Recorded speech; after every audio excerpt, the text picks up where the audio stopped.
Le regard que nous portons sur notre existence est déterminant quant à notre manière de la vivre. Nous pouvons voir qu'il est le plus souvent teinté de jugements, d'opinions, qui tendent à nous faire vivre dans la croyance que notre existence n'est pas bien telle qu'elle est, qu'elle devrait être différente, et que si elle était différente, nous serions plus heureux.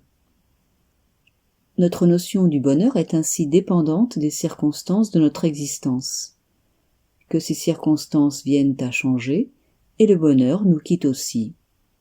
Il s'agit là d'une croyance. Il n'est pas nécessaire de considérer cette croyance comme étant la réalité. Nous parlons de regarder, mais savons-nous seulement regarder? Savons-nous savourer avec nos sens ce qui est perçu? Savons-nous accueillir ce qui nous entoure sans nous défendre et réagir? Si nous ne le savons pas, c'est que nous ne savons pas ce que signifie regarder. Le regard lui-même n'est jamais problématique. Il est l'outil de perception, cela qui permet que la perception ait lieu. Sans regard, peut-on percevoir? Regarder est tout un art.